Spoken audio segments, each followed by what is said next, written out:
Practicing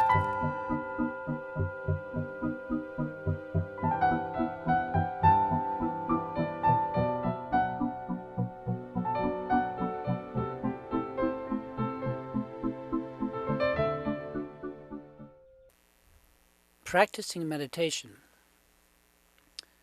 It can be helpful to know something about the difference between meditation practice and the results of that practice, what we could call realization of some kind or another.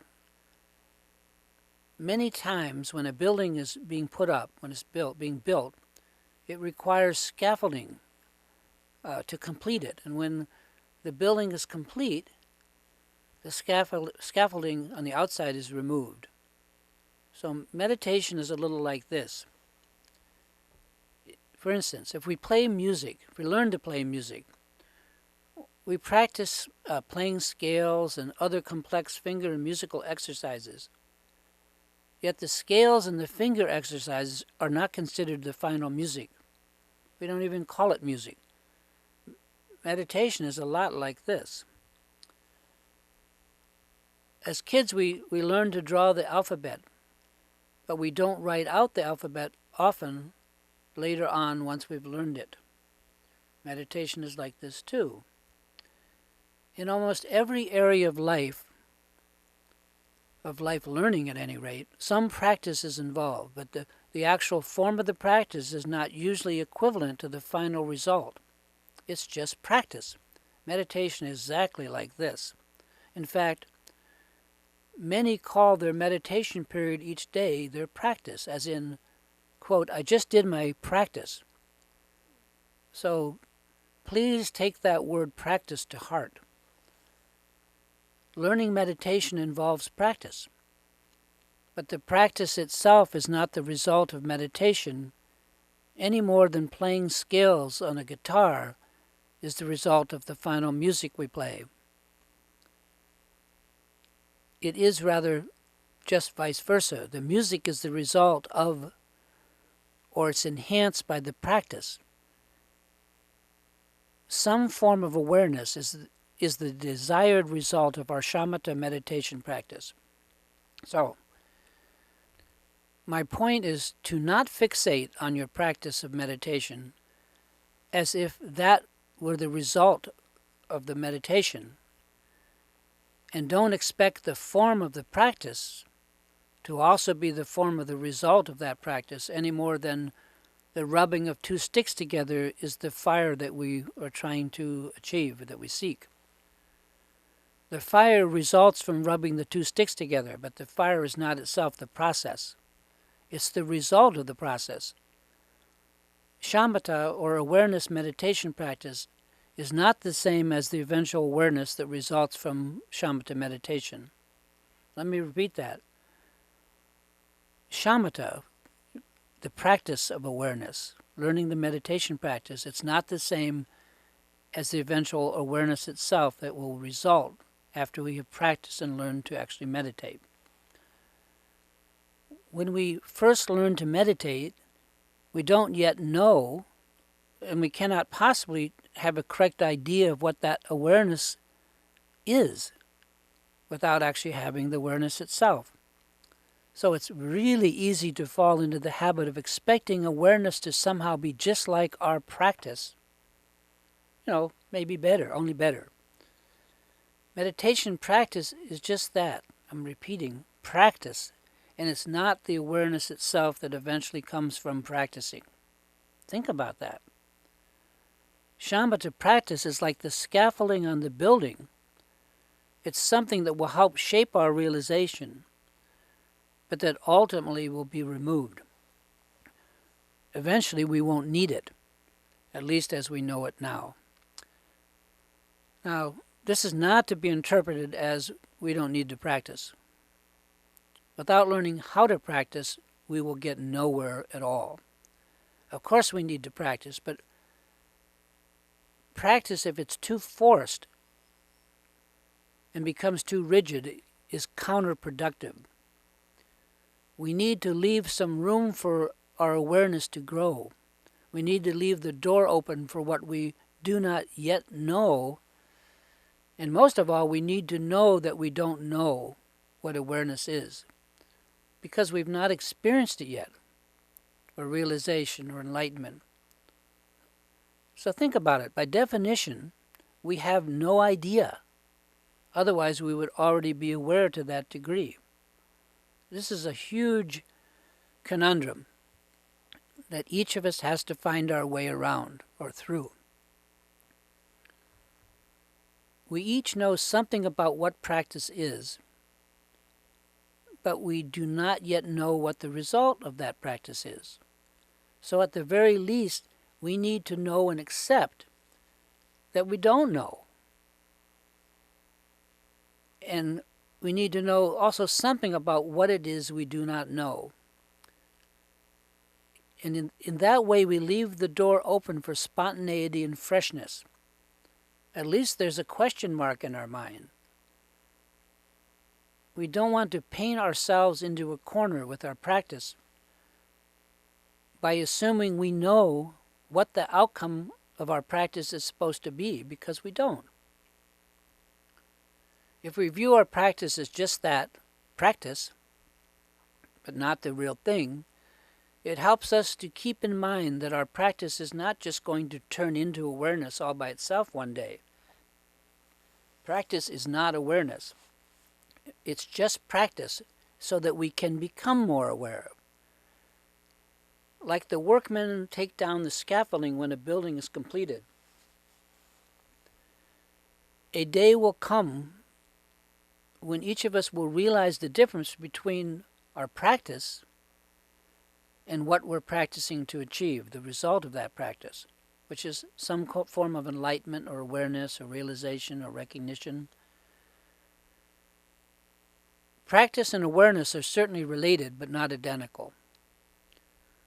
One of the features of Buddhism is that it's non-theistic, non-theist, which to me means there's nobody up there pulling the strings.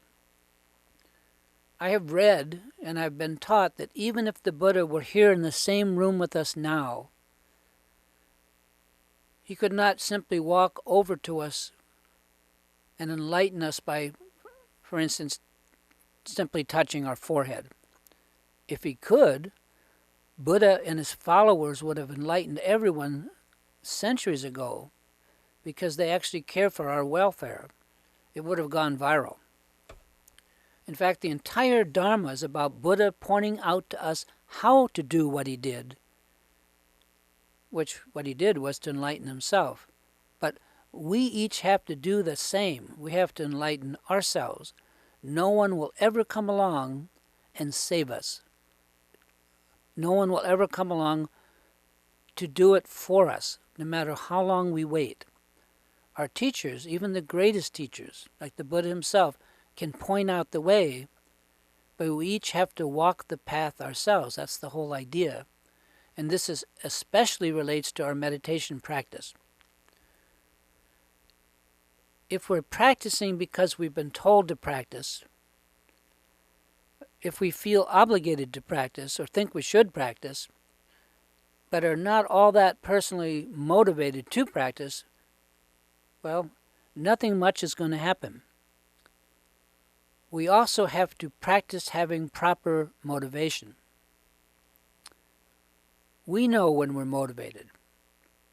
Our practice will wait for us as long as it takes us for us to do it right. And that includes wanting to practice instead of just practicing by rote. If we're just going through the motions, counting the minutes until practice time is over, waiting it out, so to speak, each day, or thinking that tomorrow we will do it better, nothing much is going to happen. Realization is waiting for us to practice correctly. And as the Buddhists point out often, we might have to wait eons, many, many lifetimes if necessary. Shamatha meditation is about resting the mind, or letting the mind rest, for sure, but it's also about learning to get to gradually know the mind in all of its qualities. We need to actually inquire into our minds. We need to be interested, to be alive in our getting to know the mind. We can agree that the whole point of meditation is awareness of the nature, the true nature of the mind. And we can know that we actually have to develop that awareness ourselves. But if we cut corners with our meditation practice, or can't manage to really get into it, or are paralyzed so that we can't give like 100%, it's sad to say nothing's going to happen to us except nothing. It's so true that our practice waits for us to do it properly, and that's the real catch-22. You can't outwit yourself any more than you can sneak up on a mirror. Now let's talk about something a little bit about off-the-cushion practice. Learning to meditate takes time. If you have trouble practicing, finding the time to practice or run into some of the various roadblocks to practicing, there are ways to supplement your on-the-cushion practice when you are off the cushion during the rest of your day. This is called post-meditation practice. And while it's not a substitute for your regular on-the-cushion practice, post-meditation practice can augment your normal practice a lot. It can also inspire you to practice correctly. Meditation is all about awareness and mindfulness. Mindfulness is about remembering to be aware, and awareness is about actually being aware. If we don't have enough time in our busy day, in our busy schedule, to devote to sitting meditation, or if we are too self-conscious in our meditation, there are things that we can do at other times of the day that may augment our practice. In particular, if we spend a lot of time in front of a computer or on any kind of task that requires actual concentration, we may be able to extend, our daily practice. For example, when you finish your regular meditation session, sitting on the cushion, you get up and return to whatever else you're doing that day. Don't just turn off your meditation like a switch, but be sure to take whatever awareness you can, whatever you've managed to come up with you, take it with you. Mix your meditation with your day-to-day work. If you are doing any work that requires focus and concentration, there's no reason whatsoever why you can't just practice some of the same techniques you use on the cushion, like bringing your mind back to whatever you're focusing on, every time that you become aware that you've been distracted. And while this kind of daily work exercise may lack some of the qualities of on-the-cushion meditation, like remembering to have an intent to benefit all sentient beings through your practice, there's no reason why you can't easily add that to whatever you are doing during the day. If you have a moment in the day when you catch yourself being aware, somehow you've been interrupted or you've popped out of your routine, the work that you're doing, it's very easy to make a simple dedication like this. I quote, "May any merit that I have accumulated today benefit all sentient beings without exception, and may I dedicate this merit in the same way that the Buddhas and Bodhisattvas dedicate merit." End quote. Something like that. After making that dedication, then just go back to whatever task you're involved in. Not only is this kind of repeated dedication throughout the day of value to your normal practice, but the dynamic quality of repeating being aware and taking that awareness to your work is also very beneficial to your work. It's also like another form of breathing. You are practicing while you work. As mentioned earlier, Meditation is all about awareness. And the more that we can be aware throughout our entire day and every moment, the better our meditation practice will become. Many of us have only a short time to spend on the cushion practicing awareness each day. Many folks may have maybe something like 20 minutes to practice, others a half an hour. It might be rare to have more than 1 hour of free time a day to meditate. If progress in your meditation is measured in terms of the time we practice, for most of us our progress is going to be slow. However, if we can enhance our on-the-cushion practice with various ways of being aware the rest of our day, then we can extend that practice considerably. I used to tell myself when I was growing up and I had to go to church on Sunday that church once a week was never going to get a rascal like me to heaven. In a similar way, meditating for an hour a day is probably not really enough for me. Yet I don't seem to allocate any more time to practice meditation each day than something like that, often less. However, as I begin to find other moments during my workday in which I can see that I am aware, and I can use those moments to refocus on whatever task is at hand, my cumulative practice time actually begins to extend. My teacher has said that even the time it takes to raise a teacup to our lips and take a sip is long enough to have a brief moment of awareness. Think about that. We have an untold number of such moments in a day. Conscious use of these otherwise empty moments to focus on the fact that at that moment we are aware, and then mixing that brief awareness with whatever we have to do at the time can be, totally beneficial. Awareness is the very heart of meditation. If we generate some awareness during our regular practice of meditation, of course, that's excellent. But if we can, in addition, begin to fill in the gaps in our awareness through the rest of the day, that's even better. Buddha was totally aware all of the time. For beginners like us, the effort to remain aware can be just too tiring. As this little poem I wrote a long time ago suggests, it's called Testing the Rest. Learning to rest the mind really puts my practice to the test. So sometimes I just need to take a break and simply get some rest. Anyway, you get the idea. All practice requires some effort, and effort is often counterproductive to free awareness. So there's a catch-22 here, as this little poem notes. Here's another poem. It's called The Rest of the Mind. You cannot rest the mind, but you can let the mind rest. Just let go and don't mind the rest.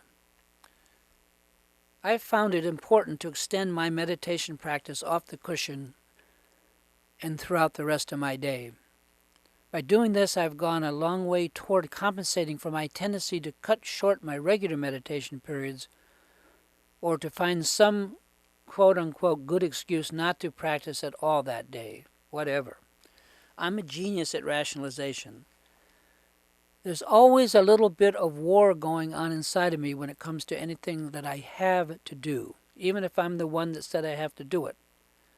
Extending my practice off the cushion has been a wonderful way to actually do more practice and to also de-escalate the warring factions within myself about my regular practice times.